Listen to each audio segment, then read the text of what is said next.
여러분 안녕하세요. 마이펫 상담소 윤쌤입니다. 고양이를 양육하는 데에는요, 생각보다 많은 비용이 들어갑니다. 고양이가 노령기에 접어들게 되면은요, 사실 의료 비용의 지출은요, 정말 기하급수적으로 커질 수 있거든요. 적금을 들어야 할까요? 보험을 들어야 할까요? 오늘은요, 많은 분들이 고민하시는 의료비 문제를 한번 이야기해 볼까 합니다. 적금을 들어야 할까요? 보험을 들어야 할까요? 고양이를 양육하는 데에는요, 생각보다 많은 비용이 들어갑니다. 아니, 잘 키우는 데는 비용이 많이 들어요. 이건 어쩔 수가 없어요. 제일 많은 비용을 차지하는 것은요, 사료와 간식 비용이고요. 그 뒤를 이어 의료 비용 지출이 두 번째로 크다고 합니다. 2018년도에 펫사료협회 조사 결과에 따르면요, 질병으로 고양이가 1년간 병원을 방문한 평균 횟수는요 2.1회라고 합니다. 그리고 2.1회 방문 기간 동안 치료에 사용한 금액은요 평균 18만 5천 원이라고 합니다.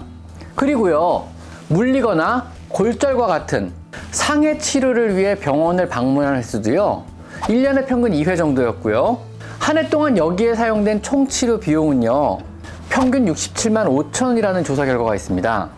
물론 대부분은 상해에서 병원을 방문하지는 않겠지만, 누군가는 한 번을 다쳐도요 여러 번을 방문하게 되니까 이런 평균값이 나오게 됩니다. 이 외에도요, 여러분이 병원에서 해마다 사용하게 되는 어떤 의료 비용은요, 정기 검진에는 평균 19만 원 정도가 소요된다 그러고요. 그리고 예방접종 등의 예방 목적의 비용들에도요 16만 원의 비용을 평균적으로 한 해 동안 사용을 한다는 조사 결과가 있습니다. 생각보다 많이 들죠? 물론 평균의 함정은 있어요. 나이에 따라, 아니면 키우는 상황에 따라, 혹은 질병의 수준에 따라 이런 평균과는 여러분의 고양이가 많은 괴리가 있을 수는 있습니다. 그럼에도 불구하고요, 이 통계치만 놓고 보면은요, 예방접종이나 건강검진을 제외하고도 우리는 고양이를 키우면서 질병이나 상해로만 한 해에 평균 86만 원 정도의 의료비를 사용하게 된다는 결론에 도달합니다. 물론 대다수의 고양이는요 건강하기 때문에 거의 이러한 의료 비용 소모를 안 할 수도 있고요, 일부는요 수백만 원의 비용이 드는 수술 같은 처치를 받아야 되는 심각한 상황일 수도 있습니다. 또 한 가지 생각해 볼 거는요, 이 통계치는 2018년도, 즉 3년 전의 통계이므로 지금은 이 평균 의료 비용의 지출은요 지금보다 더 높아졌을 가능성이 높습니다. 그리고 또 한 가지는요, 이 조사상의 평균 고양이 연령은요 약 4.1세였습니다. 그러므로 이 역시 4.1세보다 나이가 많은 고양이를 키우고 계신다 그러면은요, 이 평균 의료 비용보다 더 많은 의료 비용을 소요하실 가능성이 높습니다. 자, 그럼 여기서 한번 계산을 한번 해보죠. 여러분은 한 해 동안 평균 86만 원 이상의 의료 비용이 지출될 것으로 예상이 된다면요, 보험을 드는 게 좋을까요? 아니면 적금을 드는 게 좋을까요? 대부분의 고양이 보험 상품들이요 70% 정도의 의료 비용을 보장해주는 실손보험 형태이므로 2018년도 기준 평균 4.1세 고양이 기준으로 86만 원의 70%에 해당하는 한 해 평균 61만 원 정도의 의료 비용을 보험으로 커버를 할 수가 있습니다. 보험 가입으로 인해 지출되는 보험 비용은요, 각 보험사마다, 그리고 고양이 연령에 따라, 그리고 보장의 범위에 따라 조금씩 차이는 있지만은요, 평균 매월 약 4만 5천 원 정도의 보험 비용이 들어갈 겁니다. 그럼 한 해에 약 54만 원 정도의 보험 지출이 생기게 됩니다. 그럼 계산상으로 약 6만 원 정도의 차이가 생기게 되는 거죠. 더불어 큰 질병이나 큰 사고로 인해 갑자기 생기게 될 큰 의료 비용 지출에 대한 심적 부담감이 덜어지는 것은 덤입니다. 통계로만 보자면은요, 현재 고양이의 연령이 4.1세 이상의 연령이라면은요, 당연히 적금보다는 보험을 드는 것이 더 유리하다는 계산상의 결론에 도달하게 됩니다. 물론 이 6만 원이라는 근소한 차이는요, 고양이의 나이가 들면 들수록 점점 더 크게 벌어지게 될 것입니다. 고양이가 노령기에 접어들게 되면은요, 사실 의료 비용의 지출은요 정말 기하급수적으로 커질 수 있거든요. 해당 2018년도 펫사료협회의 조사는요, 아직 충분히 고양이가 노령기에 접어들지 못한 비교적 젊은 표본군을 대상으로 조사가 이루어진 것 같습니다. 조사 대상 고양이의 평균 연령이 4.1세에 불과했으니까요. 그럼 현 시점에서 보험을 드는 게 근소하게나마 조금 더 좋은 것은 알았습니다. 그럼 언제 보험을 드는 게 좋을까요? 반려묘의 경우는요, 4세에서 5세 사이에 의료비용의 지출이 갑자기 늘어나기 시작한다는 통계가 있습니다.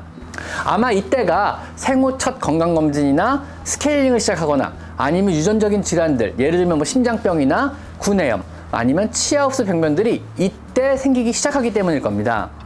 그리고 대부분의 보험은요, 고양이의 연령이 만으로 8세 이후에는 신규 가입이 불가능하기 때문에 8살 이전에 들으셔야만 합니다. 그렇다면 5살에서 8살 전까지가 보험을 들기에 가장 적기라는 결론이 나오게 됩니다.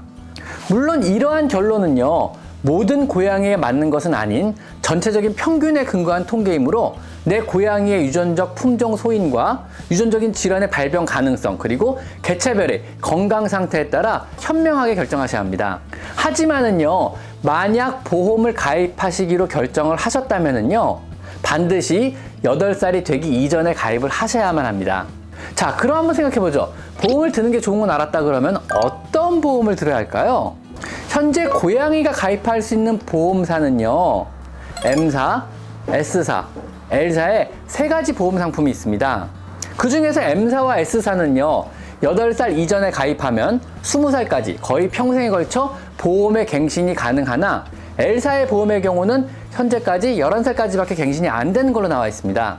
실제 의료비용의 지출은요, 노령기에 접어들수록 기하급수적으로 증가할 가능성이 높기 때문에 실제 의료비용의 지출이 많아지는 11세, 11살 이상의 고양이에게 보험 혜택이 가능한 M사와 S사의 보험이 현재로서는 더 적합하다고 저는 봅니다. M사와 S사 두 보험사 공이 3년 단위로 갱신을 하게 되며 매 갱신시마다 고양이의 연령이 증가하기 때문에 보험 요율, 즉 보험에 들어가는 비용은 물론 올라가게 됩니다. 하지만은요, 노령기 고양이의 질병 발생 빈도와 노령기 고양이의 의료비용의 지출 상승 정도를 고려한다면은요, 지속적으로 보험을 갱신하는 것이 절대적으로 유리해지는 시기입니다. 절대 중간에 갱신을 멈춰서는 안 되겠죠? M사와 S사의 보험은요, 자잘한 보장 조건 등에서 차이가 나니까 잘 비교해 보시고 현재 내 고양이의 상태를 고려하여 둘 중 하나를 결정하여 가입하시면 좋을 것 같습니다. 자, 정리해 드리겠습니다. 현재 내 고양이의 나이가 4살 이상이라면 통계상 적금보다는 보험 상품을 더 권장해 드립니다. 보험은 반드시 8살 이전에 가입을 해 놓으셔야 하며 보험 상품을 선택하실 때는 반드시 20살까지 갱신을 해주는 보험사의 보험 상품을 선택하셔야만 합니다. 일단 보험을 가입하셨다면요, 특별한 사유가 없는 이상은 끝까지 보험을 갱신하시는 것이 유리합니다. 오늘은 내 고양이를 위해 적금을 들어놓을지 보험을 가입할지에 대해서 한번 이야기를 나눠봤습니다. 자, 오늘은 여기까지 마이펫 상담소 윤생입니다. 감사합니다.